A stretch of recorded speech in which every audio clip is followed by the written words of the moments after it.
In this video, I'm going to show you how to scrape Nasdaq with a visual no-code scraper. We're going to scrape IPO information, different company information, and indexes. Let's dive right into it. Let's dive straight into it with scraping the IPO calendar. So here we have the upcoming listings. We're going to open our extension called Bardeen.ai, and we're going to go to the compose mode to create a new scraper model.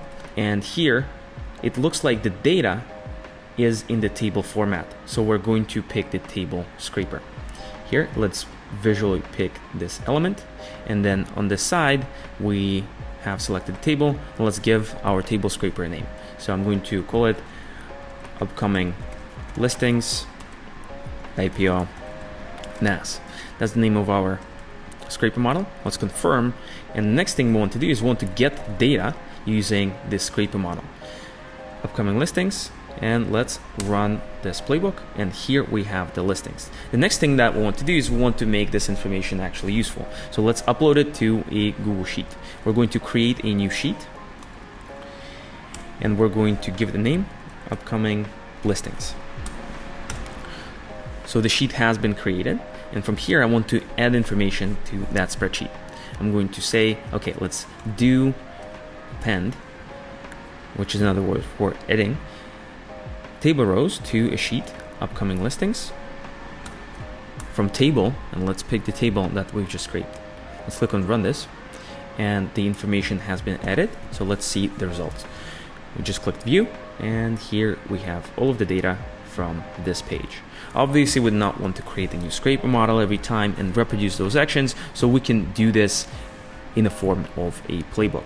So I want to now get information from that page, but I want to do it in the background. So let's clear all of this stuff, and let's try to get data using scraper model.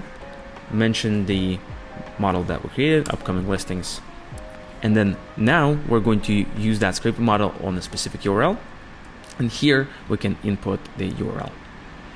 Let's click on run this, and what Bardeen is going to do is going to create a page in the background, get the data, and here we have the data the same exact way, but we didn't have to open an actual page.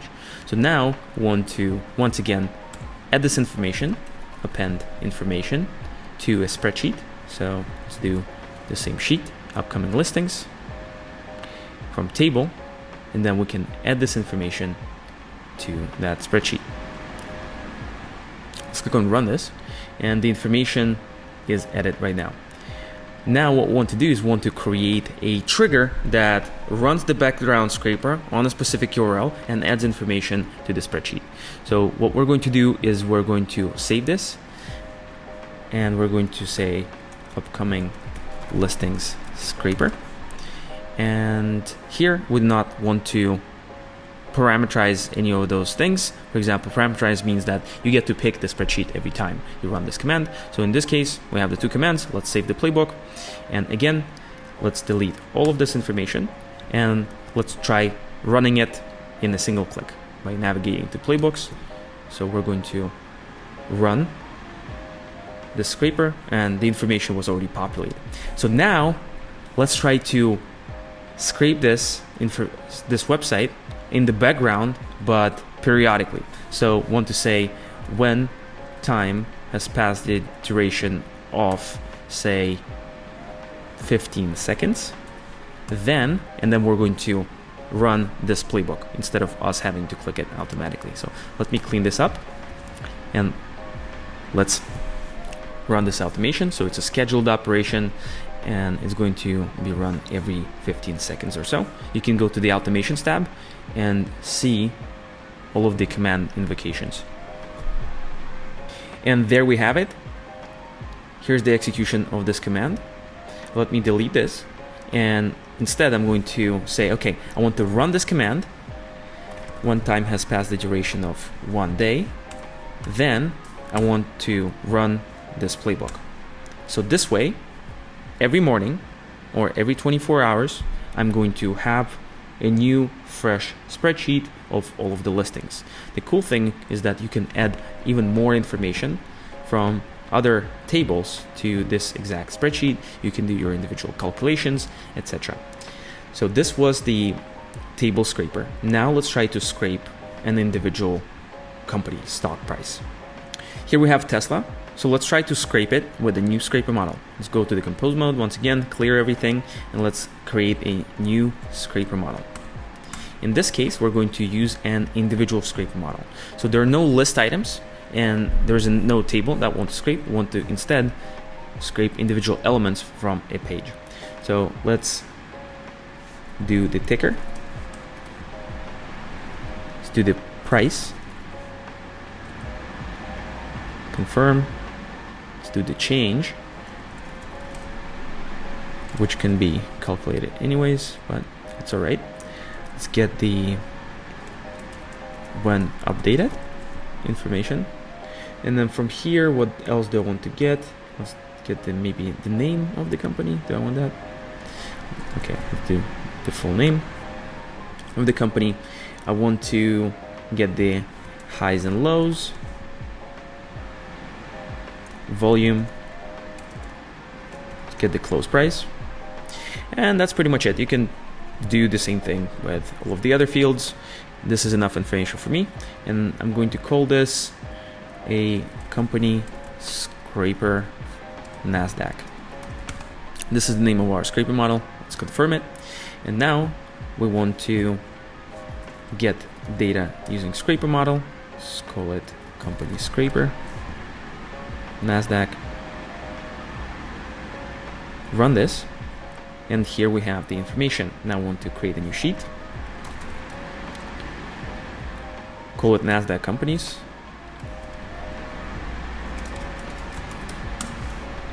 Click on run this, and we will add information to that sheet.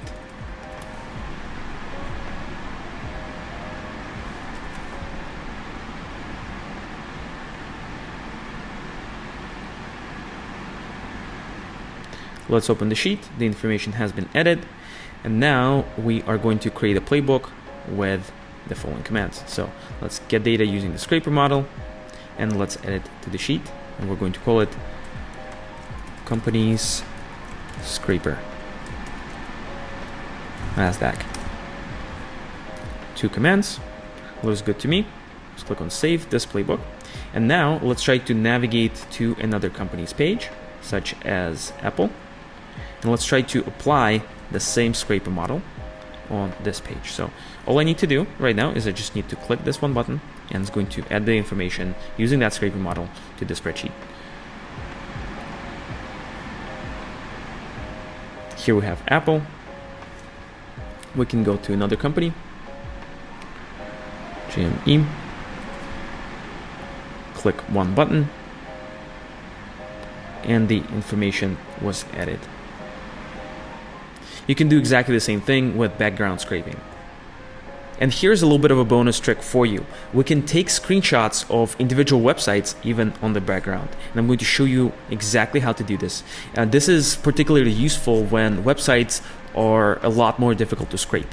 So let's click on option B and write the command. So we want to get an image. So get image snippet from the current page. And here we will be able to visually pick what we want to take an image of. So let's repeat this. Image snippet, the current page.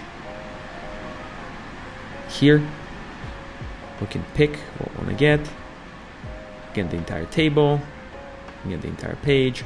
So I want to get this image.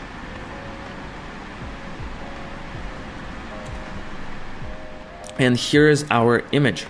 Now we want to send this information to a place where it can be useful. We can upload this information to a Google Drive folder. So let's upload it to Google Drive folder, or let's just upload it to Google Drive, and let's reference the last image. We can pick the folder, but in this case I do not want it. We can also share it with somebody so that they receive an email with the image. Let's click on run this, and the file is going to get uploaded to Google Drive, which we can view over here. And we can do this stuff periodically, similar to what I showed you in the beginning. We can just go to Google Drive as well, and we'll see the image right here. Alternatively, we can send this image on Slack. So let's try to send image or send file to Slack to send it to DemoBot using file and reference that image. So I can run this and we can view the file that was sent, the DemoBot. Here's our image. And this is exactly how you can extract stock market information and pretty much any other information from websites such as Nasdaq and any others without writing a single line of code. If you're not a Bardeen user yet, make sure to go to bardeen.ai and grab your spot. And until then, I'll see you in the next video. Cheers.